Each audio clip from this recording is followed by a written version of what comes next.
Welcome in, everyone, to another edition of the GSMC College Football Podcast, brought to you by the GSMC Sports Network. I'm your host, as always, Tommy Brzee. It is Wednesday, August 21st around here, and we are about 3 days away from football happening, so a lot of juices are flowing, I'll just put it that way. But a ton to get to today. We're going to start talking about how I'm questioning just about every prediction I've made for the season, and I love it. I love that everything this season is so up in the air that I can't make a prediction without feeling fully confident in it. So I'll break down that a little bit, and we'll revisit some of my picks. Then we'll get into the realignment teams. It feels like a lot of these teams are being crowned in their new conference before they've even jumped in. And I think we might be underestimating some of the changes that they're going to have to deal with as they walk into the new their new conference. Then I want to get into what Colin Cowherd had to say about Oklahoma. Now, this happened quite a while ago, but it popped up on my feed a couple of days ago, and I had something to say about it, so I thought I'd get into it today. Then we have lingering questions around the rest of the top 25. We're going to roll through this through the rest of the week here. And then we have some fall camp intel to finish it off. A ton of new starting quarterbacks have been named across the country. But before we jump in, I do want to remind you all we get tons of questions and comments throughout the show. And the best way for you all to get your question on the screen, we can have a fun back and forth here, is to use the super chat feature, the super thanks feature, super stickers, however you'd like to use it, to get on the screen to get a little bit more involved in the show. You'll see at the bottom of the chat, you'll have a little $sign there. You can click on that, leave any question, any comment you have, and you will absolutely pop up on the screen. It's a huge way to keep this thing interactive, and as the season's coming around, I very much want this show to be as much you guys as it is mine. So definitely want this to be very interactive for you all, and that's the best way to utilize it. If you don't want to utilize that, you're more than welcome to go to gsmcpodcast.net and leave a comment there. Same exact thing will happen. So either way is more than fine, but sometimes the super chat is just a little bit easier for you all that are on YouTube. But let's go ahead and jump in here, and let's talk about how I am questioning pretty much every pick that I made for 2024. And it's one of those things that usually you'd be worried. Usually, you'd be upset, you'd be mad. I am not at all. I actually love the fact that I'm sitting here right now saying I could rethink my SEC, my Big 10, my Big 12, my ACC, my Group of 5 team in the playoff. There are a million different things that I'm rethinking over the last couple of weeks since I've made those picks. Frankly, I think I made them just a touch too early. But at the end of the day, I have my picks. I'm not going to change those picks, but let's get into why I'm questioning them so aggressively and why it probably won't stop until those games happen. First, we'll start with each conference, just kind of break it down a little bit and how crazy it is going to be this upcoming year. Tennessee is coming into the SEC with just about as much hype as you've seen around them recently. They're a better team, especially defensively, than they were in 2022, and they did some really special things in 2022. Ole Miss is as hyped and talented as the Lane Kiffin has had there, and really could be the best team they've had since 1970 over in Oxford.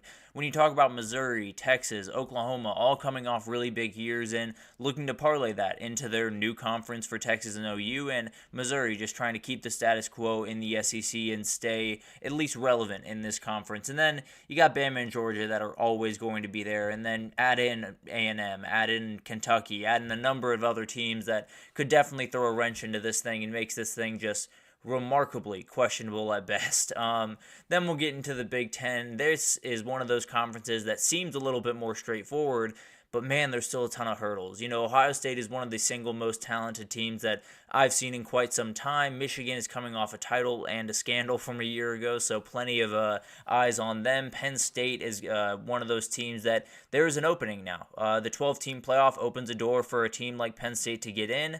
But the question is, can they get there? A ton of pressure on them to get to that playoff this year. USC and Oregon are coming in thinking they can compete right away, especially Oregon, and I don't necessarily argue with them too much. And then Nebraska could just be back this year, which would be something to watch, that is for sure.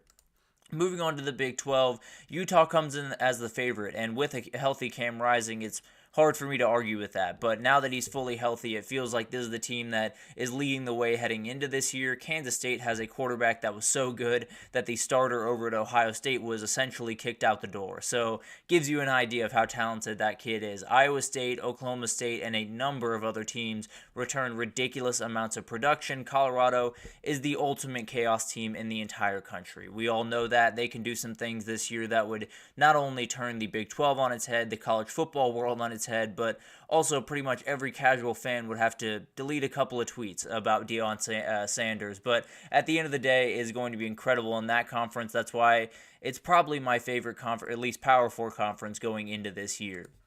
The ACC championship is going to be a very interesting one because Miami is finally riding in on the hype train and have a ton of really, really good players to go along with it. Might be the most talented roster in the ACC right now with Cam Ward at the helm. Florida State is coming off the best year they've had in quite some time and got snubbed a little bit, so maybe that adds a little bit of energy. Maybe it takes away from some of the early games that they have. Clemson has been fading a little bit, but it leaves some room for chaos, and they seem to be right back where they want to be, so maybe they're right back towards the top of the ACC this year. NC State comes in with a ton of hype with all the transfers they brought in. Virginia Tech returns a ton of talent. SMU coming in just adds a little bit more chaos to the conversation. And then you had teams like Georgia Tech, UNC, Syracuse that aren't going to compete for this conference, but absolutely could screw it up for someone that is trying to compete for this conference. And then you move on to the group of 5, and this might be the most variable just because of the amount of teams you have to worry about, where you have Liberty coming off an undefeated season, looking to repeat that this upcoming year. Boise State has one of the best running backs and outright players in the country in Ashton Jeanty. Memphis is a team that likely could compete in a Power 4 conference tomorrow if they really needed to. Tulane, App State, a number of other teams that absolutely will have something to say about that spot in the playoffs. So overall, there's not one conference, there's not one group that you can point to and say, I know what's going to happen. Conference USA actually is the conference that I can point to and say, if Liberty doesn't win that conference, I would be outright shocked. That is the only conference that I can say that with, whether it's the Mountain West. Boise State is the best team up there, but Colorado State's a really good team. There are a number of really good teams out there. UNLV played for the championship a year ago. There are a number of teams out there that could throw a wrench into that. Memphis is a really good team.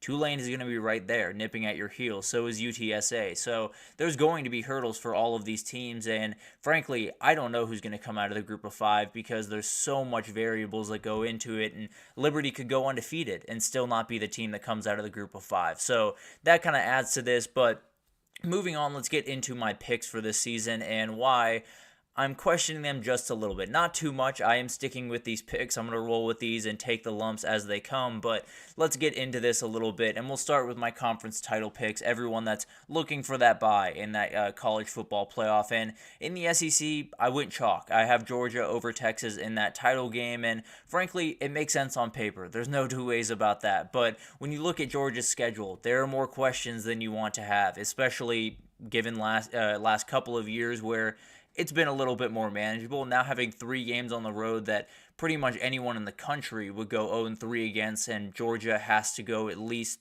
1-2, 2-1 against, it's going to be really, really tough to pull this off. And then Texas entering the SEC is just the ultimate question mark. You know, you can never feel confident about Texas, even if they look incredible, which they do. On paper, it's a remarkably good team, but at the end of the day, they are walking into a conference that they're meeting a lot of teams that look a lot like them. So it is going to be a huge question of what that looks like going into this year and how Texas can kind of handle that.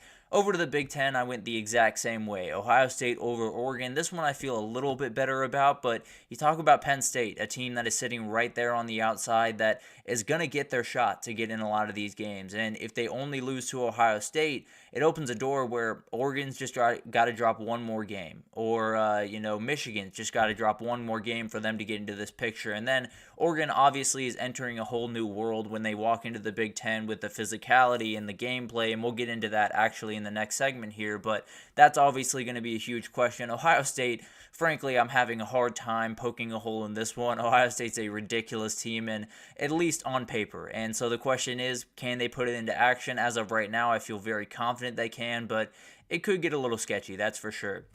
Moving over to the Big 12, this is when I got a little bit crazy. Kansas State, I have winning over Iowa State in this conference, and I really like both these teams, but there's a reality in the Big 12 where you can pick any 2 teams from that conference, and you will never feel confident in your pick. You could pick Utah against Kansas State, Utah against Oklahoma State against Kansas State. It doesn't matter. There's going to be teams in the back end of this conference that are going to cause problems for you, whether it is Iowa State or Kansas or Arizona or UCF or Colorado down down the road. There are a million different teams that are going to throw a wrench into this. I don't know if it's going to be Kansas State or Iowa State that gets the wrench thrown in, but there's going to be teams up at the top that feel really confident about where they stand in Week 10 and don't feel very confident towards the end of the season. And then in the ACC, Miami over Virginia Tech. This is one that just not having Clemson and Florida State in that title game just looks weird overall. So that one I'm very, very skeptical of. I think Clemson is a team that I've gotten a little bit more started to like a little bit more as we get close to the season. Florida State kind of the same, still have my same worries about them, but I think Miami's going to be a really good team. I think Virginia Tech, I just love. They're one of the teams that I'm buying into right next to LSU, which is what we'll get to right now, which is my playoff predictions. And brace yourselves, because this one got a little bit weird when I was making these picks. So right now, I have 4 SEC teams in this thing, 3 Big Ten, 3 ACC teams, a Group of 5 rep, and your Big 12 champion. So a lot of people don't have 3 ACC teams, and it was a weird way how I got here. But first, let's start with the teams that just kind of have to get a little bit of explaining, I suppose, before we get into it. LSU is the one that obviously everyone's pointing to. They have a million different questions on the defensive side of the ball, and so do I, if I'm being totally honest. But at the end of the day, I am buying into the defensive staff changes making enough of a difference for them to make the plays they need to. Virginia Tech is a really fun and good team. They're not even the most top 3 talented team in their conference. So the question becomes, can they overplay what they're capable of and be able to knock off a Clemson or something like that? So it's going to be really, really tough to watch this team make it their way into the playoff, but I'm rolling with them. I very much like the Hokies, and I think they're going to find their way back up, at least into the conversation on a national stage. Tulane is the team that I like to make it from the Group of 5, and there's just so many variables in the Group of 5 race for anyone to feel great about who they picked. Boise State, it tends to be the going team that is being picked across the country. Memphis, another one, but as of right now, I think you could pick anyone in the Group of 5 and talk me into it likely. So definitely going to be something to watch. And then the big question mark is, how did Florida State get in? They are a 10-2 team, at least by my estimation. They're Notre Dame's a 10-2 team. I have a 9-3 Alabama and Tennessee team. How did they get in? Well, they beat Notre Dame, is at least the way that I had it when I was going through this. So that was an easy one. I do have them losing to SMU. That's also 10-2. So the question is, who would get in, SMU or Florida State? I tend to lean Florida State, but they would have that head-to-head loss. And then you have a 9-3 Bama or 9-3 Tennessee or a 9-3 Michigan that it could get a little bit of an interesting conversation, and that is a nightmare scenario for Noles fans. So overall, I think when you're looking at all of this stuff, and more than anything, the point being, this is what it's all about. I made all these picks, and I feel confident in them for the most part. I'm not sitting here saying I want to change every single pick and bounce around all year and make sure that I have the right ones at the end of the day, because I'd almost rather have all the wrong ones, because a lot of my picks were a little bit chalky. If it gets a little bit weird, I'm all on board for that. So overall, I think we talk about this sport, and one of the best things about it is the uncertainty. It's the craziness that can happen. It's the unknowns. It's all of it that can happen throughout the season. And this year is going to be just like that. And it might be more like that than past years. So maybe I did jump the gun just a little bit with my picks. Maybe I was a little bit early to the party with making my picks for this season, but I'm going to stick with them. Even if I don't necessarily love them right now, even if I'm going to question them throughout the season, that's what college football is about, and we're going to get plenty of that questioning this upcoming year. So cannot wait for that. It was one of those things that usually you'd be worried if you had a questioning all of your predictions for the season. I kind of love it, if I'm being totally honest, because then I just get to watch it all unfold in front of me. So if you're someone that is telling me you know exactly what's going to happen this year, you're either lying, or I'd love to hear what the lottery numbers are going to be next week, because you can read the future. So congratulations to you. But overall, this is going to be a crazy season, and even if I don't love my picks, I'm going to love this season all the same. So cannot wait for it to get underway. But let's take our first break here, and I kind of want to get into an interesting conversation. It feels like Oregon, Texas, Utah have kind of been crowned in their new conference. They're going to compete for the title. There's no doubt about it. I'm not sure that's the exact case, and I'll get into exactly why I mean that right after this, so stick with us. I feel like I'm losing my mind. Is everybody in the world blind? Please, Lord, give me a sign, a sign. I feel like I'm losing my mind. Is everybody in the world blind? Please, Lord, give me a sign, a sign. I wanna be the greatest. Everybody on the fake shit. I look around and feel like everybody is the fakest. I make this every day and I'm impatient. Hoping one day I blow up from the basement. Statement, the top is so vacant. I don't hear shit that I think is amazing. Waiting for my day when I'm playing. Sold out shows for 1,000 faces. Hey, give me that crown. Get in my way and to be put down. It ain't your place, all this my town. If I want that shit, then I'll get it right now. I'm losing it, the noose it fits. Some losing shit, a stupid myth. You choose to live or choose to dip. You choose to fight or lose your grip and lose a gift. I feel like I'm losing my mind. Is everybody in the world blind? Please, Lord, give me a sign, a sign. I feel like I'm losing my mind. Is everybody in the world blind? Alrighty, welcome back everyone. We just talked about some of the different things about my picks going into the season, how I don't feel super confident in any of them, but I kind of like it that way. It shows you just how crazy this season is going to be, and if you feel totally confident in your picks, I think you might just be a little bit crazy if I'm being totally honest. But let's get into segment 2 here. And the big question I have, are we underestimating the number of changes that the realignment teams are going to have to face? Are we talking about these Oregons, Texas, Utah? Are we talking about these teams a little bit too highly when they head into a new conference where there's going to be a lot of changes? And there's a number of things to unpack here, whether it's the atmospheres, the strategy of the games, the familiarity with the opponents plays a huge part. The familiarity with the atmospheres that you're walking into is another huge part of this. So let's go ahead and jump in. And the place I want to start is the SEC, and we have the same exact picture for it. I want to start in the SEC and talk about Texas and Oklahoma here for a second, because a lot of the biggest things that have been talked about is the physicality changes and all the different things that they're going to have to face at the line of scrimmage, and that is going to be a big part of this, no doubt about it. But the biggest change, at least in my opinion, is going to be the defensive approach of a lot of these teams that they're going to face. When you talk about the Big 12 and the way that it works in the Big 12, at least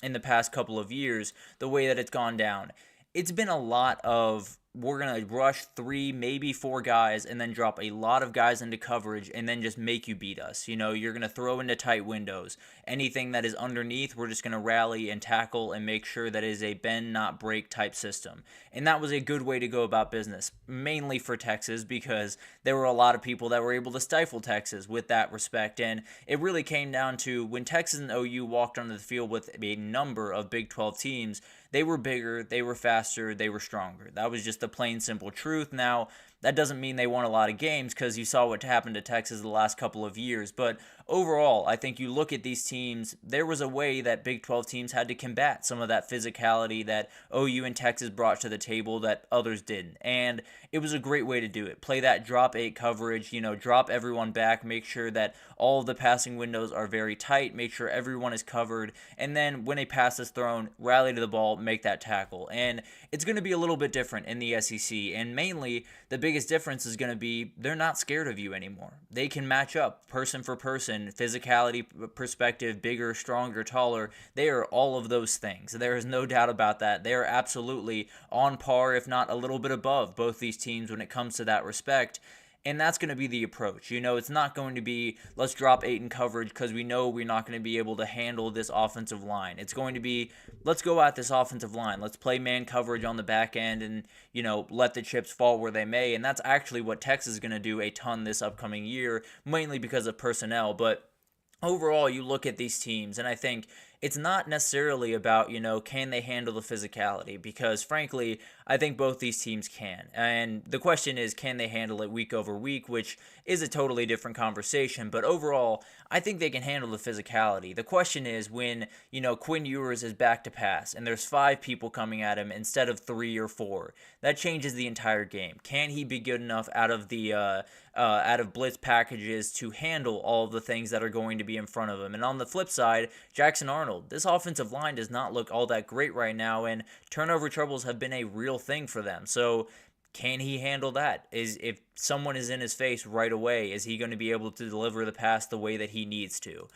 So overall, people look at Texas as the team that has the upper hand heading into this one, and I tend to believe that as well when you talk about the number of guys that they have on the lines of scrimmage, especially the O-line. I feel a little bit more confident in what they can do against this defensive approach, but at the end of the day, it is going to be something that they're going to have to adjust to. Quinn Ewers is not going to have quite as much time to digest offense or digest defenses and get the ball out as he did in the past, because they're not going to drop 8 in coverage. They're going to drop 4, or not 4. They're going to drop about 6, maybe 7 in coverage at any given moment, and it's going to be a lot tougher for him to figure out, the nuances of that. So overall, it's kind of a defensive change that I think is going to be the biggest one for Texas and OU, and could cause some real problems for both these quarterbacks this upcoming year.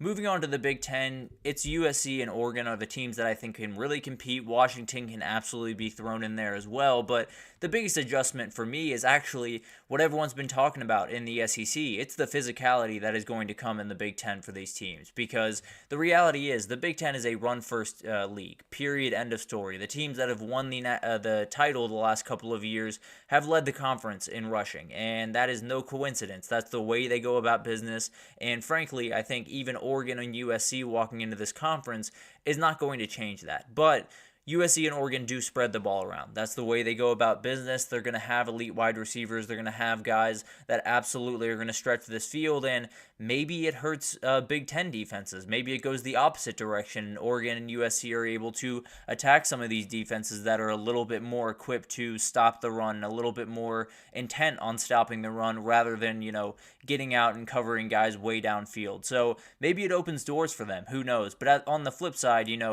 you are coming from a league that is leaps and bounds less physical than what the Big Ten is, and if you have, the right defensive tackles in place, and they brought one over from Michigan State and Derek Harmon for Oregon, and it's definitely one of those things that they can be hard-nosed teams. I'm not necessarily super worried about Oregon being a hard-nosed team. I think they absolutely have the ability to.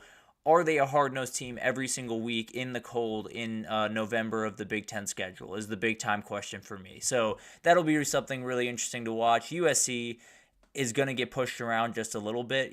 Depending on where they get pushed around could be a huge thing. If Penn State comes to town and they're able to hold their own, maybe they can get that win and they're off to the races. But at the end of the day, I see a world where Oregon goes to Michigan late in the season. It's cold. It's really tough to play in, and they just get a little bit battered throughout that game and end up on the wrong side of it. USC avoids a trip up north, which is absolutely huge and late in the season. But then you got Penn State coming to town, and that's going to be a stylistic battle, and we'll see who comes out on top. I tend to believe that Penn State's just going to lean on you until you quit. So it'll be really interesting to watch all that. I think the physicality, everyone talks about how much it's going to affect Texas and Oklahoma as they head into the SEC.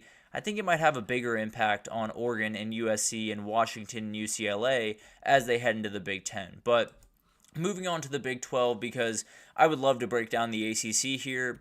There's not a lot of teams that I really think are going to compete for the ACC. I do like that SMU team, and I think they're going to make some noise, but overall, there's also not too many differences between, the Big 12 or Pac-12 way of things, the ACC. So overall, the ACC is one of those conferences that is harder to get a beat on because there's so many more variables, and overall, I don't think there's a real contender. I think there's teams that can really get in that mix, but not sure anyone's going to be taking home that trophy by any means. But in the Big 12, it's all about, Utah. Utah's the team that everyone's pointing to, and they're saying this is going to be the team that absolutely dominates this conference in a lot of ways. And frankly, they could. There's no doubt about that. And there was a lot of similarities between Pac-12 football and Big 12 football. When you talk about, I just talked about the drop 8 coverage that they play a lot in the Big 12. They do a lot of the same in the Pac-12. And it was actually one of the reasons that Caleb Williams was just so incredible, was they gave him plenty of time to play around with. So definitely something to watch as they get into this. But also the other part of this was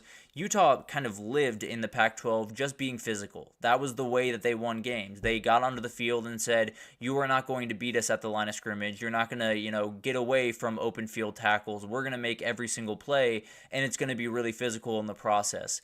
that's the goal when you go into the Big 12, but it's not necessarily as easy as it was in the Pac-12, where you have Oklahoma State, you have Kansas State, you have Iowa State, you have West Virginia, a number of other teams that maybe they can't outright match Utah, but they can match them better than Washington State did. They can match them better than Arizona State did. So overall, there are more teams here that can get on the field and say, we are not the less physical team on the field, even when they're on the field with Utah. That was rarely the case in the Pac-12. So could that be the biggest difference? Could that be the thing that really gets in their way, where they feel like they can just, keep the status quo, keep being a physical run-first team, and maybe it just doesn't work out the way that they hope in their new conference? And then you talk about Kyle Whittingham. I have a hard time worrying about this team overall. I think there are going to be a team that is going to have plenty to say in this conference, but at the end of the day, there are hurdles. He's a very, very good defensive coach, and they're going to be plenty physical. There's just also going to be a number of other teams that are going to be plenty physical on a Saturday. So it'll be really interesting to watch that unfold. In fact, we'll get into it a little bit later in the in a couple of segments here. I apologize, but overall, I think the question becomes, all of these teams look incredible on paper. Oregon and Texas are two of the most deep rosters, most talented rosters in the entire country. Utah's walking into the Big 12 with as much hype, as much talent as you could possibly want.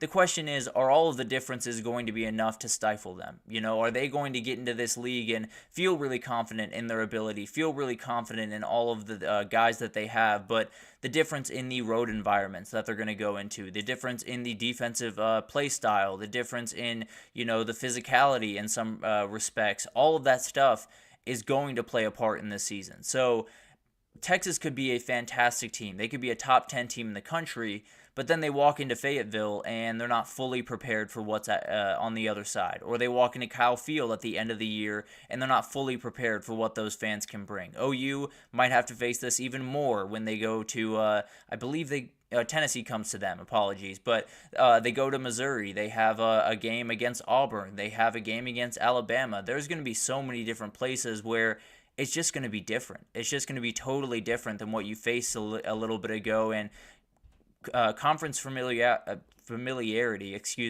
matters. Team familiarity matters. Environment familiarity matters, because when Tennessee walks into Athens, Georgia, they know what they're getting into now. They're not confused about what's on the other side. Texas, they're not walking into Georgia this year, but hypothetically, when they walk into Georgia, that could be a problem because they're not fully aware of what Sanford Stadium has on the other side. The same thing with Neyland, the same thing with Bryant-Denny, the same thing with a million different of these LSU. All of these different places are just going to be harder to play in. So overall, you look at these teams and they're incredibly talented. Oregon and Texas are two of the top four talented teams in the country. There's no doubt about that. The question is that enough? Is it really just, if you have the most talent, if you have the most ability, if you have a quarterback that is experienced, is that enough? Or are there going to be nuances that we don't necessarily see right now that get in the way of these guys doing what they want to do this year, which is compete for that title? But let's take our second break here, and we're going to get into one of the teams I just covered, Oklahoma, and a possible fading into irrelevance over the SEC. Colin Cowherd's take kind of took over my Twitter page for some reason, even in a couple of years after he made it. But we'll get into that right after this, so stick with us. Looking for your daily fix of sports talk without having to pay for it? GSMC Sports Network is available on YouTube. Just search GSMC Sports Network. Get your fix of daily sports talk shows on YouTube, absolutely free. NFL, college football, NBA, MLB, MMA, UFC, fantasy football, and so much more. GSMC Sports Network has shows running all day long, with new sports shows starting every 2 hours. Just like on your favorite cable sports channel, except GSMC Sports Network is absolutely free. Just search GSMC Sports Network on YouTube to catch one of your new favorite shows, like the GSMC College Football Podcast, Chip Shot Football Podcast, Hoops and Heels Women's Sports Podcast, GSMC Basketball Podcast, and so many more. Check it out for yourself. GSMC Sports Network, now available on YouTube absolutely free. Search GSMC Sports Network on YouTube right now. Alrighty, welcome back everyone. We just talked about some of the different things with the realignment teams. Are we overestimating some of these teams just a little bit because they look so good on paper? Are we underestimating some of the differences they're going to face in their new conferences? And could that kind of stumble up what could be a special season for a lot of these new realignment teams? But let's jump into Oklahoma because a weird thing happened on Twitter the last couple of days, and I don't know if anyone else noticed this, but a Colin Cowherd take came up around Oklahoma, and it was a take that when it came up, you felt like it was a totally new take. You felt like he just released it a couple of days ago, and people were reacting to it. That wasn't the case. It was about a year ago, before last year actually, where he made this argument against Oklahoma fading into irrelevance in the SEC. And I'll break down the exact comments here in a second, but it's one of those things that it's kind of just what Twitter is, right? You know, there's always this time of year where fans try to rile up some other fans. So I assume there were some Texas fans kind of going in the depths of the Twitter world and trying to find anything to tear Oklahoma down, and they found it. So we'll get into these comments a little bit. He started by talking about Nebraska and how this game has kind of gone a little bit away from them and they're struggling a little bit more, and obviously they are. You know, it's been a very, very tough stretch there up in Lincoln, Nebraska, and it's definitely something that is going to be really interesting to watch. I don't necessarily think they're fading into oblivion. I think there's still a path for them to find their way back, but it is the prime example, I suppose, of a team that has disappeared in some ways in the new world of college football, and that definitely played a part in that. So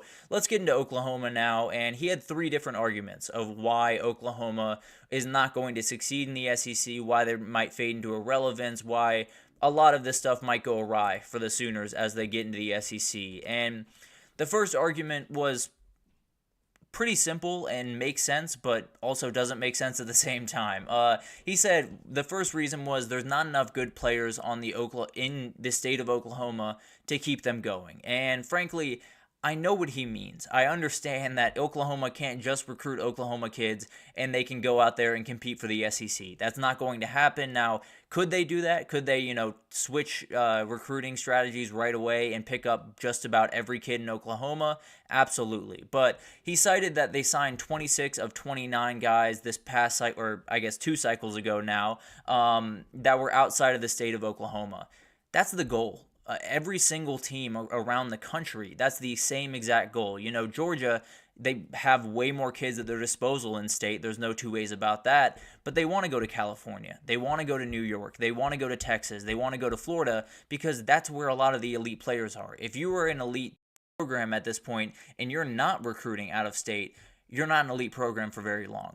Just plain and simple. So when you look at Oklahoma, yes, they don't bring in a ton of guys from Oklahoma. You know what they do? Bring in a ton of guys from Dallas, which is one of the biggest recruiting hubs in the entire country, and they're closer to it than Texas is. So just to give you an idea, I understand the state lines mean something, but believe it or not, you can drive right through them and you can recruit guys from Texas. And yes, you do have to convince them to come to Norman, Oklahoma.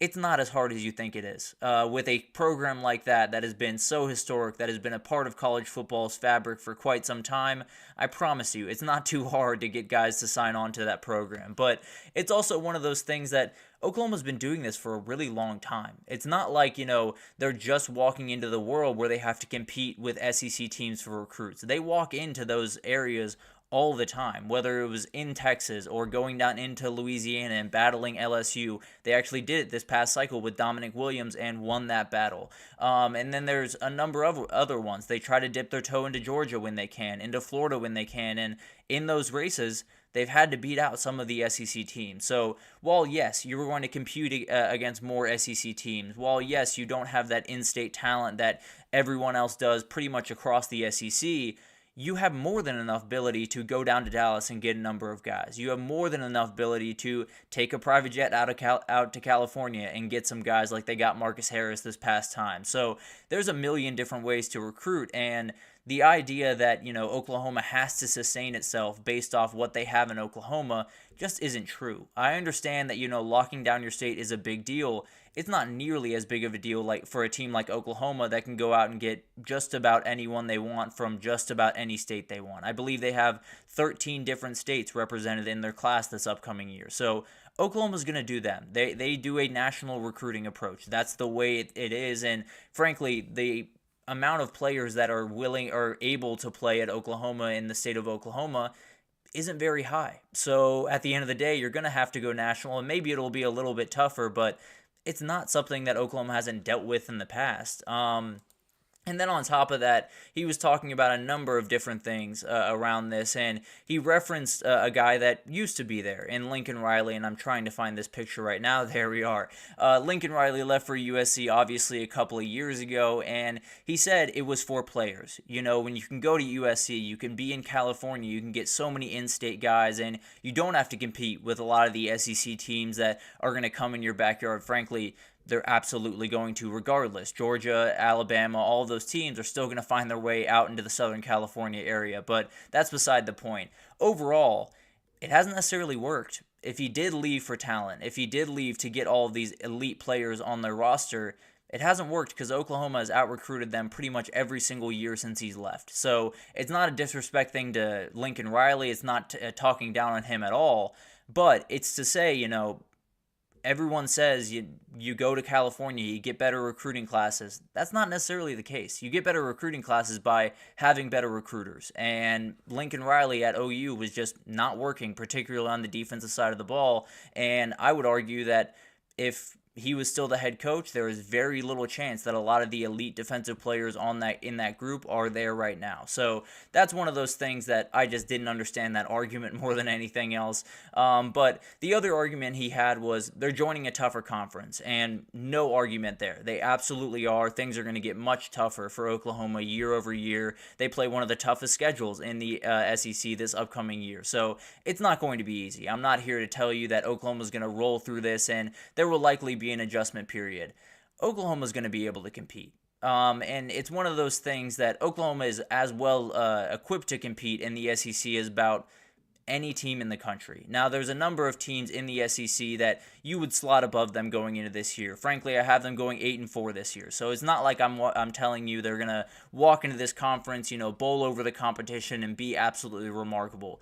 That's probably not going to happen. What is going to happen is this team is going to learn their way. They're going to be able to recruit an elite level, whether it's from the Dallas area, from Texas, from Louisiana, from California. They're going to play really good defense, which gives you a remarkable baseline. And that was actually one of the other arguments he got into, which is probably the weirdest one of the bunch. And I understand where he was coming from when he made it, but now it just looks a little bit ridiculous. And they got the coach, quote unquote, wrong. He said that hiring a defensive coach in the era of spread offenses and fast offenses, high tempo, all of that stuff was the wrong way to go about business. There are about a million arguments I can make to why that's not the case. So first of all, he made this statement after they went 6-7. So it's not necessarily crazy to think, he struggled his first year. There's no secret to that.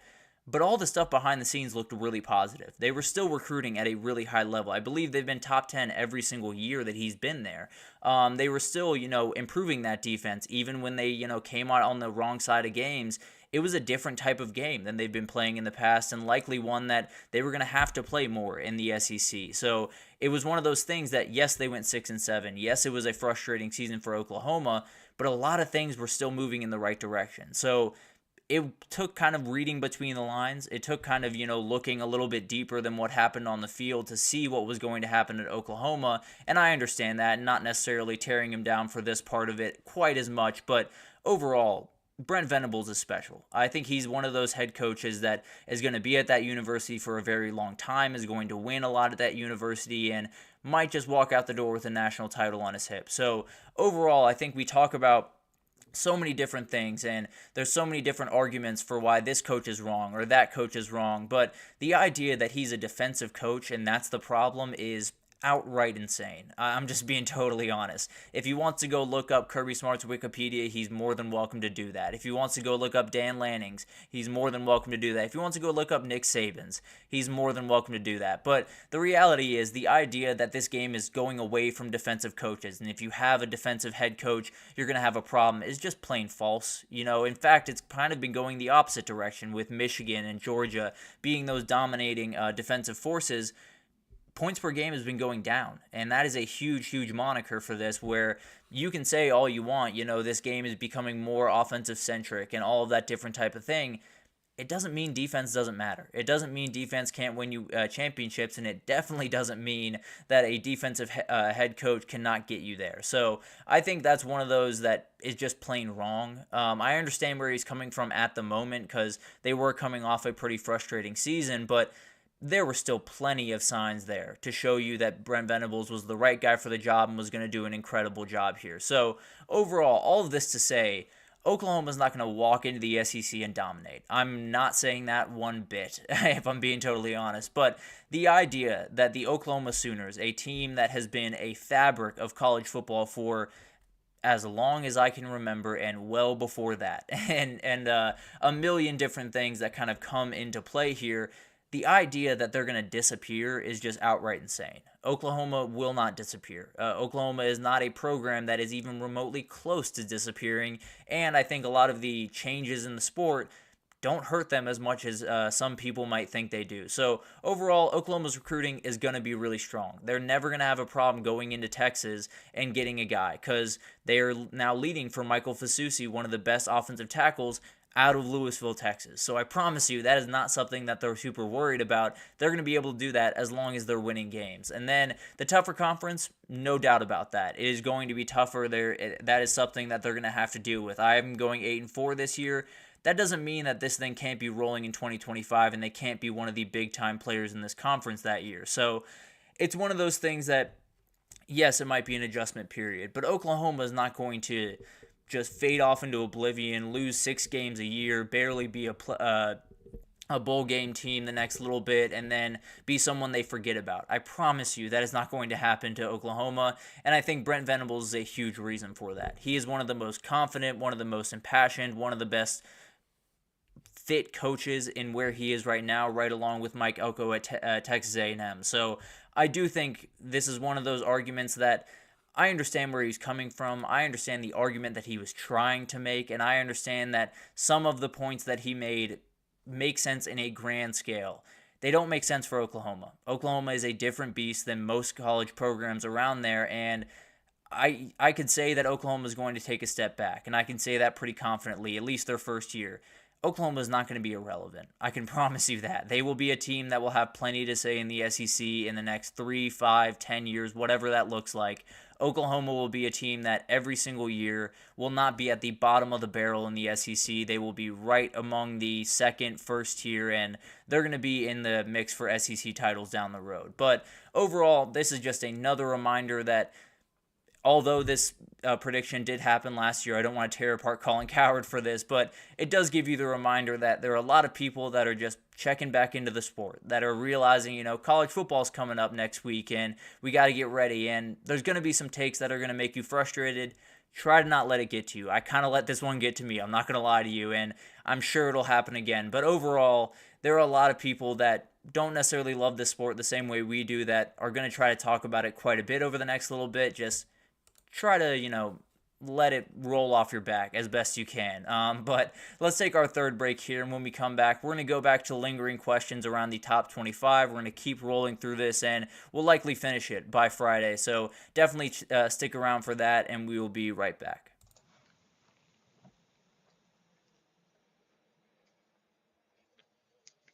For the best and latest podcasts available anywhere, go to the podcast app on your cell phone and type in GSMC to access free content-rich podcasts on health and wellness, book reviews, sports, entertainment, relationships, social media, movies, technology, finance, and even weird news. Subscribe and download the GSMC Podcast Network's family of shows, available everywhere podcasts are found.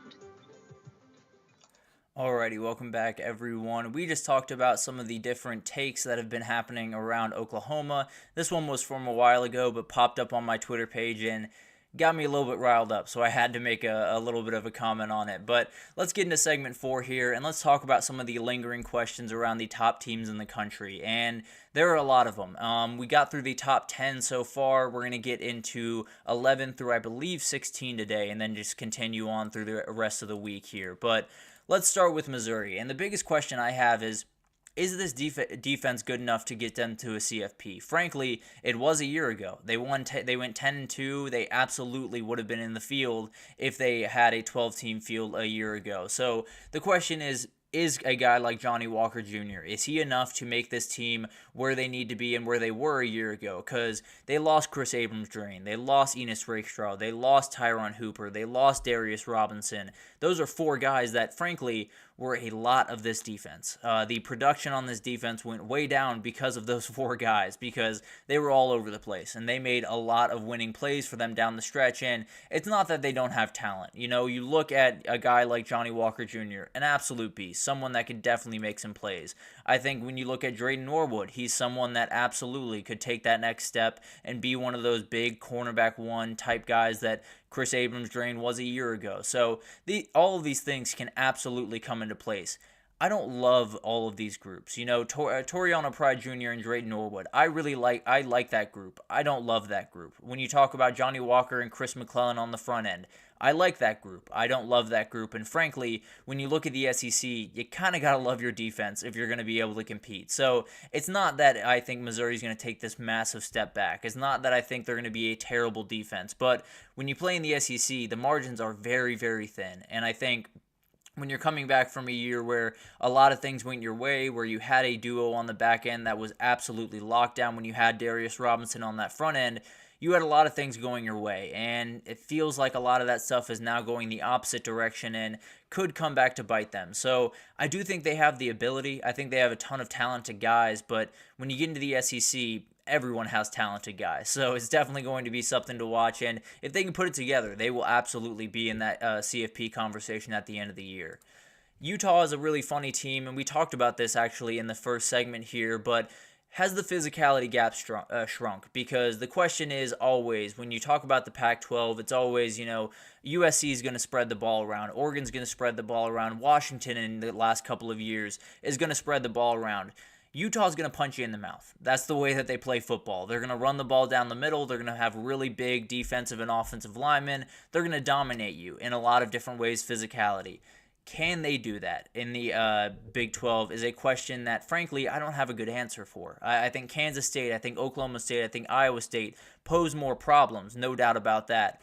I also think Utah was well above a lot of those Pac-12 teams when it comes to physicality, when it comes to intensity. So the question is, how far above were they, and is that the same level of a Big 12 roster? So this is one of those things that, frankly, I think we're going to figure out pretty early on in the season. When they go to Oklahoma State in Week 4, there is plenty of physicality across that team, whether it's Ollie Gordon, that offensive line, all of the wide receivers are incredible blockers. There's going to be plenty of physicality in that game.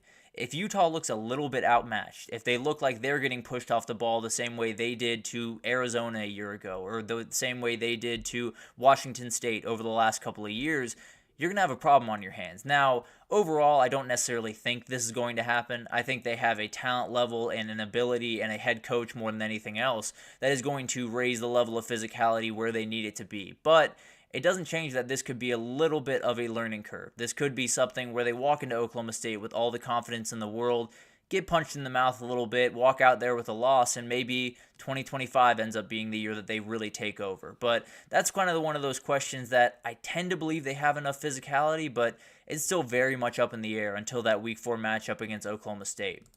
Moving on to LSU. Have the coaching changes been enough to make a difference for this defense? Because frankly, the talent is one of those things that, honestly, more than anything else, this question comes down to an answer of another question that you might have, which is, do you believe in the talent that was there in 2023? Do you think that the guys that were there in 2023 were plenty talented to have a good defense, but were just put in the wrong scenarios? Now, I think it's a little bit of both. I think they're not necessarily where they need to be personnel-wise, or at least not remotely where they need to be on the front end personnel-wise, but I do think there are really good players on this team. When you talk about Harold Perkins, when you talk about Jacobian Guillory on the inside and Jalen Lee on the inside, they have guys that can make plays. They have guys, even on the back end, that can make plays and are very talented. Now, are they as talented as they need to be to win the SEC, to go to the college football playoff is a totally different question. But overall, Blake Baker, Kevin Peoples, Bo Davis, and a number of other guys that came into the staff are going to make a difference. They're going to make this defense better in some way. I don't know how big that jump is because it's got to be pretty sizable if you really want to make some noise this year. But at the end of the day, these guys are going to make this team better. They're going to make this defense better, and more importantly, they're going to put Harold Perkins in the right situation. So I think it's going to improve. It's going to make a big difference. It's going to put them a little bit higher up on the bar than they were a year ago. How much higher is going to be the ultimate debate, and really that just comes down to how good do you feel about the players that they have? How good do you feel about the personnel that they have comparative to the coaching staff that they have? Because I think they have talented guys. Are they where they need to be for them to really compete in the SEC is a totally different conversation. So definitely going to be something to watch. I think the coaching changes are going to make a difference, particularly on that defensive line with Bo Davis, but it could take some time to get that personnel in there to make sure that those coaching changes are fully realized the way that they want them to be. Moving on to Clemson, the question is very, very simple. Is Dabo right? Was he right when we were talking all of this trash about Dabo, saying you got to go into the portal, you got to utilize NIL more often, you got to make sure that you're filling the roster needs with some guys that have some football under their belt? He decided no. He stuck to his guns. He said, this is the way that I'm going to build my program, and no one is going to talk me out of it. And it's kind of worked. When you look at this roster right now, the sophomore class is really, really good. Peter Woods is an absolute monster, is going to be a dominating force on that defensive line. Tyler Brown is a really great player at wide receiver. TJ Parker is a growing star that I think is going to be maybe one of the best defensive players they have on this team this upcoming year. Avion Terrell is the best corner on this team, period, end of story. And then the freshmen are really good. You talk about Bryant Wesco and TJ Moore coming in at wide receiver, very talented guys. Sammy Brown in the middle of the defense is getting all the praise in the world at linebacker. Tavoy Fagan and Corian Gibson are absolutely going to be in this game plan for this defense. So yes, those guys are young. Yes, they have some growing to do. But he's done an incredible job of building out this roster, even with not using the portal, even with, not utilizing this quote-unquote shortcut that a lot of other people have utilized. He's been able to put together a remarkable group, and this is the year where it would all come together. This is the year where a lot of this stuff would kind of be subsided. That sophomore class would take a little bit more ownership. The freshman class would make the plays where they needed to, and Dabo at the end of the year could be lifting the ACC title trophy and laughing at everyone else while he does it. And frankly, he definitely should do that if that's what happens. But overall, you have these questions about Clemson, and there's a million different questions as we head into the year. If Dabo's right, none of them are going to be a problem by the end of the year. So that's what it comes down to. Is Dabo right? And if he's not, then are we having an interesting conversation around Clemson at the end of the year? Moving on to Tennessee, the biggest question I have is Nico the guy that we made him out to be, or that he has been made out to be? Because if you're not a big fan of college football, if you're just tuning in right now, getting ready for the season, no disrespect, we absolutely love to have you, but at the end of the day, if you were tuning in, you would likely think this Tennessee quarterback was coming back for his second year, and he had a really good first year, and all the hype in the world is around him, and he's ready to take that next step. That's not the case. He's not necessarily a known commodity the way that we're describing him, and it's not to say that this kid isn't crazy talented, because frankly, I think he has the ability to be the second best quarterback in Tennessee history by the time he wraps him up, but that's a conversation for another day. He is a first-year starter, though. That's the reality of the situation. Every single first-year starter has those moments where it looks out of sync. And frankly, when they go on the road to Athens, that is going to be a very, very interesting thing. If he does look a little bit lost, it wouldn't be the most surprising thing in the world to me. He is a first-year starter. He's still learning the ropes. He's still getting comfortable in all these atmospheres that it could get a little interesting. And then in that Bama game, the weight of the world is going to be on his shoulders because they feel like they're attackable now. They feel like they can get after that defense. They feel like with Nick Saban gone, it's finally a rivalry that they can compete in. If he falls a little bit short in that game, I wouldn't be surprised because it is a high-pressure, high-intensity game for a guy that has not been in that situation before. So overall, I mean, Nico is remarkably capable. He has every single ability that you want him to have, and frankly, I think he's going to play really good football this upcoming year. But there's a reality in, let's say, that Week 2 matchup against NC State. things just aren't as, clear for him. They're not exactly where they want him to be. They're not quite as clean and, pristine as you want them to be for him. Now, could he develop into a remarkable player throughout his career this year upcoming and be a remarkable player at the end? Absolutely. But I would be a little bit surprised if there weren't some lumps here and there. So it's not to say that Nico is not the guy that we made him out to be. It's just to say a first-year starter doing the things that Nico is, being tabbed to do is a very tough thing. Now, going into 2025, this might just be your Heisman favorite. But for right now, I just think we might want to pump the brakes just a little bit on the Nico hype, although I think he's just absolutely remarkable. Moving on to Oklahoma, the question is the quarterback again. Can Jackson Arnold get rid of those turnover troubles? And it's kind of the same thing with Nico, that we haven't seen a ton of this guy. He's played here and there. He's done some spot starts. He played in the bowl game, and it was not necessarily the nicest thing in the world for him. He had a number of turnovers, which is where this question comes from. But the reason they lost that Arizona game was not because, they had a terrible defense. It's not because, Noah Fafita and Tatoria McMillan were that special. It was because they got a lot of short fields. And when you have a defense that is as good as Oklahoma's, they can do all they want in the world. If they're on the field for that amount of time, they're not going to be successful, plain and simple. Now, the good news for him is they are going to have a run game that I think is going to be good. Gavin Sawchuk is a guy that I really much like, and I think he's going to make a number of plays this year. The O-line is a big-time question mark, and it still is as we approach week 1, so I don't really know what's going to happen there, but it could get bad. But at the end of the day, I think this is one of those things that could keep OU from doing what they want to do. Frankly, it could change a season that could be 10-2 down to like 6-6 or 7-5 because of a couple of mistakes that he makes. So this is something that he's absolutely going to have to fix. And it's probably going to take him some time to fix it. So maybe early on in those games against Auburn and some of those other games, he struggles. And then throughout the rest of the year, he gets a lot stronger and plays a lot better. But as of right now, it's a real problem that Oklahoma is going to have to overcome if they want to do really much of anything this upcoming year.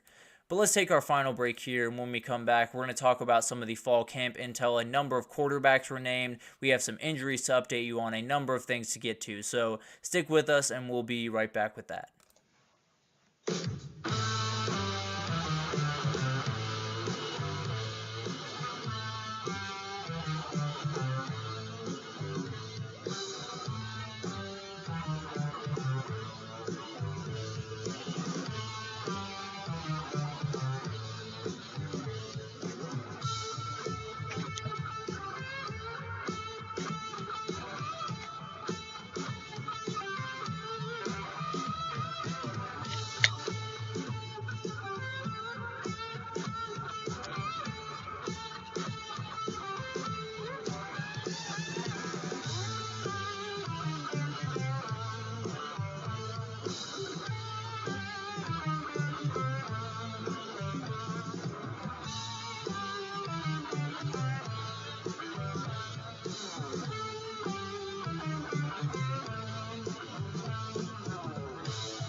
Alrighty, welcome back everyone. We just broke down some of the biggest questions for the top 25 teams as we head into the year, but let's get into some fall camp intel. There were a number of starting quarterbacks that were named. UGA is struggling with a couple of injuries, so let's go ahead and jump into this thing. And I want to start with a couple of teams that you might not be thinking about too much as we head into this year, but a couple of big-time things happened at those universities. Arizona State has named their starting quarterback. It is going to be Sam Leavitt starting that game against Wyoming in week 1. This is something that, frankly, is a little bit of a surprise to me. He was a redshirt freshman, a very talented guy at Michigan State from a year ago and transferred over, but overall, Jeff Sims was the more veteran choice in this battle, and it's one of those things that this is likely kind of the nail in the coffin of Jeff Sims' career in a lot of different ways. He's bounced around a little bit. He's had a number of different chances to be a starting quarterback. It has not worked out. But all that being said, Arizona State is one of those offenses that is going to have to get a little bit gimmicky at times, and this is a very talented runner of the football, so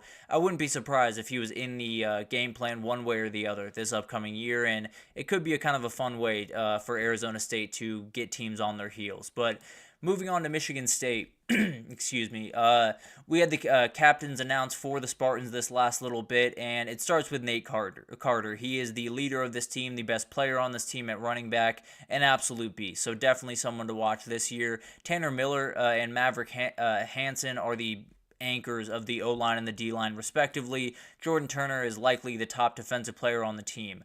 And then there's Aiden Childs, the guy that came over with Jonathan Smith over from Oregon State and is now the starting quarterback there. He is also going to be a captain, and he is 18 years old, which is absolutely wild that someone that not only transferred in from a different school but is that young was able to command that respect, because this is a award that is voted on by the players. So they felt that he was the leader.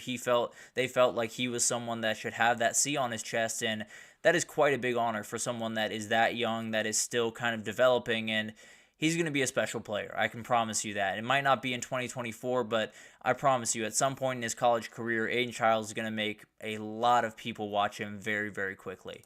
Moving on to Baylor, they have named their starter. Toledo transfer Daquan Finn is going to be the starting quarterback. He was the MAC MVP at Toledo a year ago, has accounted for over 7,000 passing yards, 1,800 rushing yards, 88 touchdowns during his career. The dude's ridiculous, and this is a huge reason why Dave Aranda is kind of speaking a little bit quietly confident about this team, because this kid is special. He's someone that can absolutely be an offense by himself, and he's probably going to have to be that at certain points this year for Baylor to be the team that they want to be. So he's a very, very talented kid, one of my favorite outright quarterbacks in the country, and I definitely think he's going to be one of those guys that at some point in the season, he's going to cause a problem for one of those top Big 12 teams, and a lot of people are going to be asking some very interesting questions about what that conference looks like going forward. Moving on to Indiana, they lost a huge player in Nick Kidwell. He was projected to be the starter at right guard. He's going to miss the entire season with a knee injury, and he started 34 games for James Madison before transferring over with Kurt Signetti, obviously, and this was going to be the guy. This was going to be the guy that held down everything in that offensive line and did all the things that they needed him to do. So this is a huge, huge hit to a unit that very much did not need this. So they're going to have to figure that out pretty quickly. Indiana in general cannot do a lot of injuries this year if they want to, reach the heights that, frankly, I think they're capable of reaching. They're a very dangerous team and definitely one that could make some noise, but this is a loss that could definitely affect them in a number of different ways. Moving on to South Carolina, Lenora Sellers is your starter for Gamecock fans, and that really didn't need to be said, kind of the same way Miller Moss didn't need to be said, but he was battling with Robbie Ashford, the Auburn transfer, for a little bit there. This guy might just be the number one athlete across the entire country, outside of maybe his teammate Nick Harbor, because this guy is a total game changer. He's one of those guys that it doesn't matter how many incredible defensive players you have on the other side. It doesn't matter how many 5-stars you have or how many guys that can run a 4.2. He can run a 4.1. Well, he can't run a 4.1, but he can do it better than a lot of other guys in this country, and he's definitely one of those guys that is going to make a player that hypothetically should be a lot better than him look really, really stupid this upcoming year. I think this is a guy that is going to lead South Carolina to some type of upset this year. I don't know where it's going to come, but there's going to be a game where you look up and South Carolina is winning a game they shouldn't be winning, and it's because Lenora Sellers has about 200 yards on the ground and is doing ridiculous stuff. So definitely a player that I love and I think is going to just light the world on fire this upcoming year. Georgia is nursing a couple of injuries right now, and it leads the way with Roderick Robinson, a very talented running back that made a ton of noise this offseason and definitely is and was going to be a huge part of that offense. He's dealing with a little bit of turf toe, seems to be close to being back, but you never really know. Turf toe is one of those things that could get worse one day, could get better one day, and it's all kind of a variable. So we'll see what happens with that. Definitely someone they want on the field against Clemson. The other player that you have to worry about is Colby Young. He is out right now. He was out of both scrimmages for Georgia in fall camp, and this is a very talented player, and frankly, he was likely the one that was going to fill the void of Ra Thomas being kicked off the team. So definitely someone you want on the field. It seems like he probably will be, but it's hard to really get a gauge on this, partly because Kirby Smart is so tight to the vest with a lot of these injuries. And And then Xavier McLeod, and this is the one that Kirby Smart gave us very, very little about. He is hurt. He's nursing some type of injury. Not exactly sure what's going on. Not exactly sure what the timeline is. So it's hard to get a gauge on this one. I do know that they need as many defensive tackles as they can get going into that Clemson game, because Clemson's going to run the ball. Phil Maffa is going to be a very hard guy to stop, and having guys to rotate in is going to be hugely important. So this could be a huge one for that Week 1 matchup against Clemson, but at the end of the day, it seems like all those guys are likely back here pretty soon, but you never really know what's going to happen with those. Moving over to Kansas State, Camden Beebe, you might remember Connor or Cooper? Connor Beebe, I think. I can't remember right now, but Camden Beebe is the brother of that player, and he is someone that had been on the team the last couple of years, has had some medical stuff, and he is going to medically retire from college football, but he is going to remain with the coaching staff. So a very, very cool thing for him to still be around that team. Obviously devastating for him to have to leave football behind, and the harsh reality of this sport in a lot of different ways. So hoping the best for him, hoping he can, obviously be a great coach for a lot of these O-linemen, and it's going to be a really, really interesting thing to watch throughout this year, and a very, very cool story overall.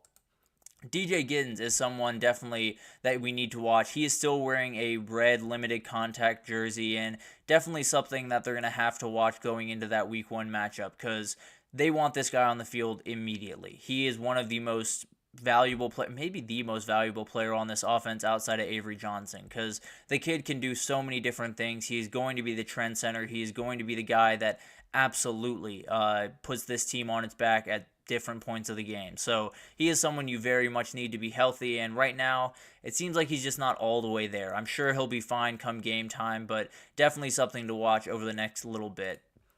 Also, we have a little bit of a backup quarterback battle happening over at Kansas State, and this could be a huge thing, because you have a quarterback that likes to run the ball that obviously opens him up to a couple more injuries here and there. But it sounds like Jacob Newth is someone definitely to watch here. He was there a year ago and is the only guy really back in that quarterback room other than Avery Johnson, obviously. And then you have Taquan Roberson, who came in from UConn, a very talented player, someone that I think is going to make a number of different plays this year, and it sounds like he might just have the inside track to get this job. A very athletic guy, kind of like that Avery Johnson type build, and I think he's going to be very talented. So I would lean towards Roberson in this one, but who knows? Definitely one that will be fun to watch, and if it doesn't come into play at all, that's probably the best case scenario for Kansas State fans, that's for sure.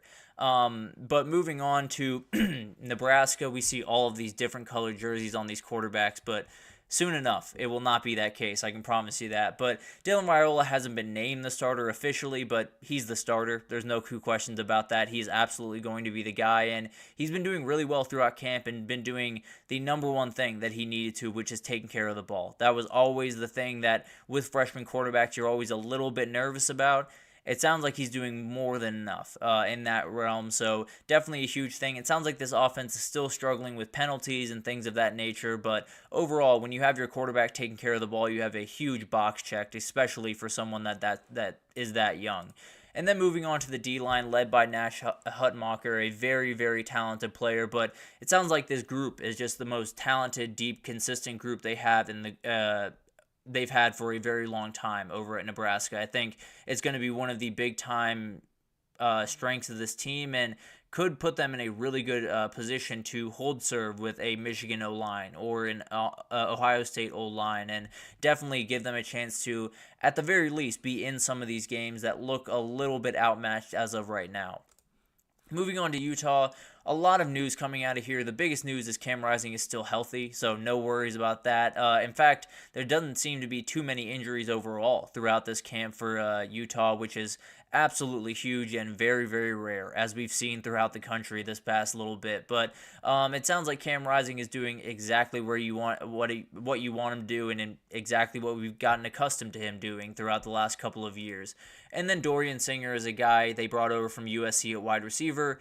He's exactly who they want him to be. And frankly, he could have been special at USC. It just didn't necessarily fit him the way that he wanted it to. So he's a very talented guy, definitely someone that I think is going to be a huge player for them. And he might just be a dark horse Biletnikoff contender, but definitely something we'll get into throughout the season.